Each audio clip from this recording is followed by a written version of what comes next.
మీరు ఆలోచన చేయాలి. పెద్దలు ఇందాక మన మల్లన్న గారు చెప్పినట్టుగా సంక్షేమం అనేది ధనికుల కోసం కాదు, పేద ప్రజల కోసం.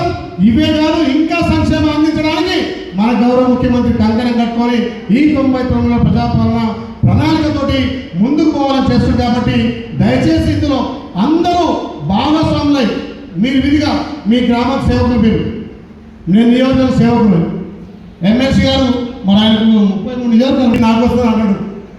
అంటే 33 ఉన్నాయి కాబట్టి ఆయనకు అన్ని తిరగాలి కదా.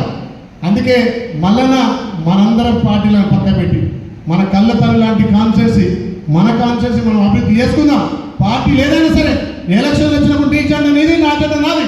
కానీ మా అక్క జిల్లాల ఆత్మగౌరవం పెంచడానికి, గ్రామాలలో పథకాలు అందడానికి, ప్రభుత్వం నుంచి ఎక్కువ నిధులు తేవడానికి అందరం కలిసికట్టుగా పనిచేసి 109 నియోజకాల్లో ఆలేరు నెంబర్ 1 ఎట్లయితే వరుసలో ఆ ముందుంటో అభివృద్ధిలో కూడా ఆ రకంగా ఉండడానికి మీ అందరి సహకారం ఉండాలని చెప్పి తెలియజేస్తూ ఇంత పెద్ద సమావేశం నిర్వహించి అవగాహన సదస్సు పెట్టిన మా అధికారులకు, మా ప్రజాప్రతినిధులకు, వేదికమైనటువంటి మా అక్క చెల్లెళ్లకు, మా అన్నదమ్ములకు శిరస్సు మంచి నమస్కారం చేస్తున్నాం. Thank you. మన ప్రజాప్రభుత్వం వచ్చినాక మహిళలకు పెద్దపీట వేసి తెలంగాణలో మా అక్క చెల్లెలను 1 కోటి మందిని కోటి చేయాలని లక్ష్యంతో మన ప్రభుత్వం ముందుకు పోతుంది. మీరు అనొచ్చు, గతంలో ఎప్పుడన్నా ఐకేపీ సెంటర్లు మహిళలకు ఇచ్చిరా? మన దివంగత రాజశేఖర రెడ్డి గారు ఐకేపీ సెంటర్లు పెట్టి రైతులకు ఎక్కడ కూడా ఇబ్బంది కావద్దు, ఏ గ్రామంలో ఆ గ్రామం సెంటర్ పెట్టాలని పెడితే ఇవాళ ఒక్క మన నియోజకవర్గంలోనే 135 సెంటర్లు పెట్టి ఒడ్ల కొనుగోలు చేస్తున్నాం. 10 ఏళ్ళు పందికొక్కులకి మెక్కి ఎన్నడూ కూడా ఒడ్డు సరిగ్గా ఉండలే.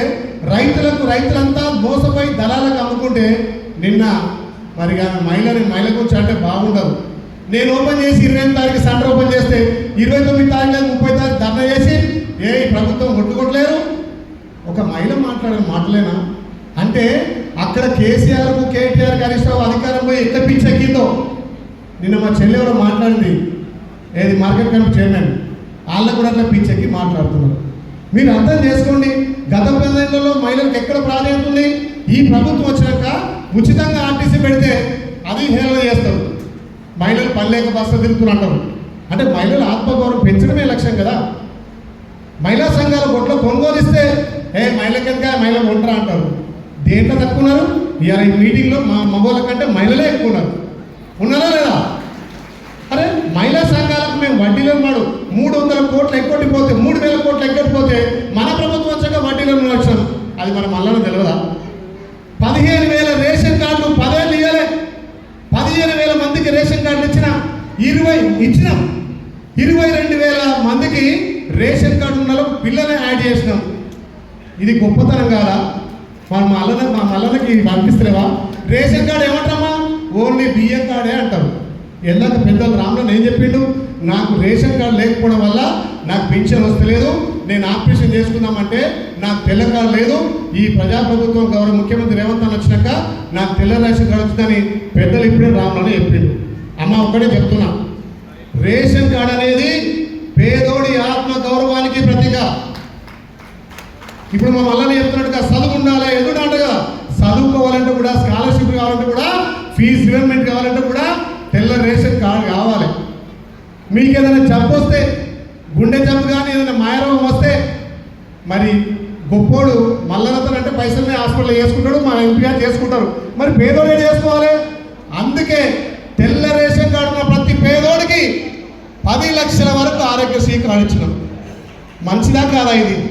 మరి ఇన్ని మంచి విషయాలు చెప్తే మీరు సపోర్ట్ కొట్టేద్దామా? మీరు కొనుగోలు చేసిరా? బస్సుల కోనలు అయినా, పెట్రోల్ బంక్ల కోనలు అయినా, ఇలా సోలార్ ప్యానల్ కూడా మీకే ఇస్తున్నాం. ఇన్ని మంచి పథకాలు ఇచ్చిపెట్టి మన ఇంట్లో సంసారం వెళ్ళాలంటేనే ఎంతో ఉంటుంది. మరి రాష్ట్ర సంసారాన్ని ఆ దరిద్రులు ఆగమాగం చేసి మన మీకు చెప్పాలి తల్లి. ఇవన్నీ కాదు, ఇంకా సంక్షేమాలు చేద్దాం, ఇంకా నియోజకవర్గాన్ని అభివృద్ధి చేద్దాం. మీ బిడ్డగా, మీ కొడుకుగా, మీ సేవకుడిగా నేను ఒకటే వేదిక మాటిస్తున్నా. 10 సంవత్సరాలు వాళ్ళ నిధులు మనం 2 ఏళ్లలో తెచ్చిన వీళ్ళందరి సహకారంతో, దాంట్లో తీర్మానం వల్ల సహకారం ఉంది. గంధం వల్ల సాధించినప్పుడు మండు టెండలో నాతో వచ్చిండు అన్నా, ఇక్కడ మన గంధం వల్ల కంటే మనం 6 లక్షల సస్యశామం అన్నాడు.